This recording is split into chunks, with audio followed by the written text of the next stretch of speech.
Antonio Brown received a ton of flack last week for his locker room Facebook Live. So how does he quiet the storm? By posting another Facebook Live, this time from the friendly skies. I wanted to check in with you guys and quiet the noise. It's been a lot of reports, a lot of people saying a lot of different things, but you guys know the truth. Antonio Brown in the house. Antonio Brown, jeez. Well, we're Antonios. Sorry, Antonios. Antonio. Yeah, Brown was on the mind there. How are we doing? A lot of famous I know Antonios he's a Super Bowl around champion. Come on, go Big Blue. How we doing? I'm good. What up, AP? Thanks for being on the show, bro. Yes, sir. Yes, sir. Stephen A., do you believe some of the Steelers don't want Antonio Brown on their team? Well, those who don't want him on their team are jealous. They're stupid.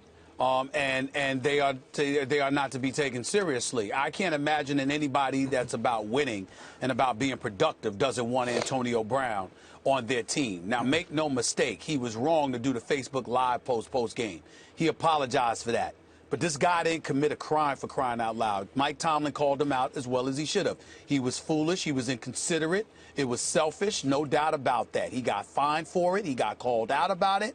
But at the same time, this dude has missed a grand total of 1 game in 4 years. Not only does he show up to play, but he shows up, period. The best ability is availability. And this guy shows up. Last 4 years, guys, 110 receptions, 129 receptions, 136 receptions, 116 receptions, a minimum of 15 games each season. Okay? Then you got 1,499 yards, 1,698 yards, 1,834 yards, 1,284 yards. This brother is big time. Let's put this in its proper perspective. You might have people that don't like the Facebook Live post. You might have people who thinks he's about me, and being a bit selfish. That might be an irritant. But in the end, I have to believe, AP, considering the violence associated with the sport of the National Football League, how literally individuals put their bodies and potentially their lives on the line, considering how violent this sport is. You going out there putting your body and your health on the line to win. And Antonio Brown is universally recognized as one of the top 3 receivers in all of football. There is nothing to talk about here. People need to pump the brakes. Shut the hell up. And I don't want to hear anything else about Antonio Brown. He's that big time. He just needs to hone in a little bit. That's all. Hell with what they think, assuming they're stupid enough to think it. Look, you got 50-plus guys in a locker room. You're not going to have perfect unanimity about any issue. Yeah. You are going to have some guys who don't like other guys.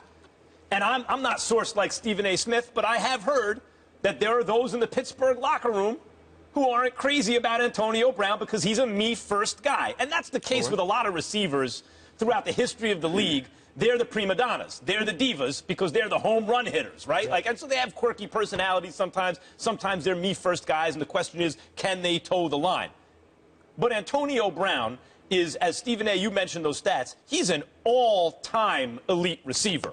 The quality of his prime is just about as good as anyone who ever lived, including Jerry Rice. So when you have that caliber talent, even if the locker room is somewhat divided, whether they love him or not, boy, I mean, what could you get that's of equal value? You have to be able, if you want to move him, to get a haul for this guy. That's the only way, you could move him. But I do believe there are guys in that locker room who don't like him. Yeah, I think in every locker room, there's guys that you don't like. You don't like the way they rub. You don't like their antics, whatever it may be. And I think you hit it right on. Every wide receiver has that me factor, right? It's a little bit about me. And what I would say is once you cross that line of conduct detrimental to the team, that's where the problem comes in the locker room. I think that's where you're hearing all the smoke, and then you're seeing the smoke and the fire right now is from that Facebook Live post. Because you don't do that, right? You don't go in that locker room. You don't do that to your players. There's a lot of things that can go on that, not just what Mike Tomlin said, but what other players might be doing.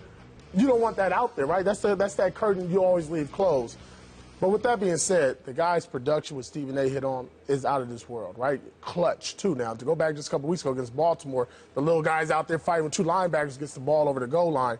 So all that being said, you're never going to be liked throughout the whole locker room by all 53 players, the other 52 guys in your locker room. Some people in the front office might not like you.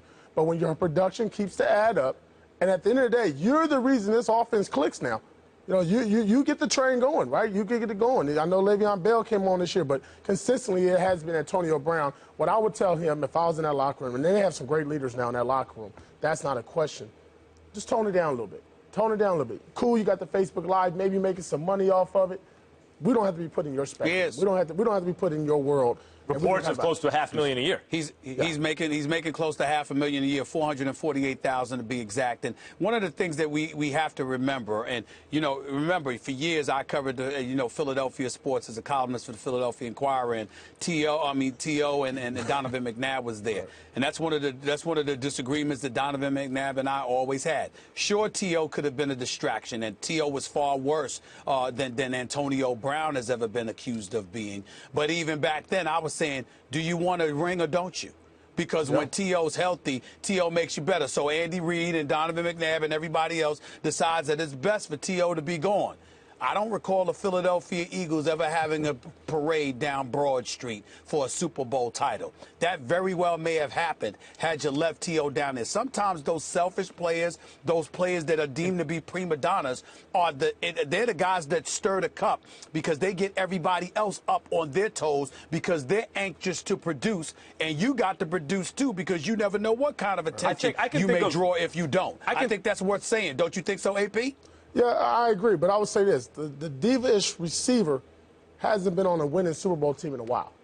Yeah, I can think of guys on the Giants team where, like Jeremy Shockey, Tiki Barber, were elite offensive players, maybe rubbed some guys the wrong way, and when they went away, the Giants win the Super Bowl. But I can also think of Plexico Burress when he got suspended because he literally shot himself in the foot. They didn't win. Like, you guys had a chance to repeat, and you didn't win. Maybe because you didn't have Plexico Burress on the field. Well, again, that was our best player, right? That was our best player.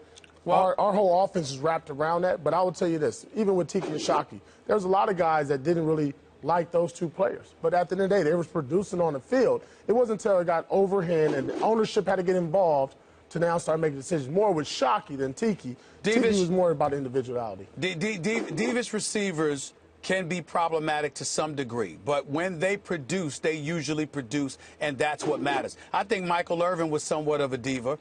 You saw what he did. Primetime Deion Sanders, he played some receiver, but obviously he was primarily a cornerback.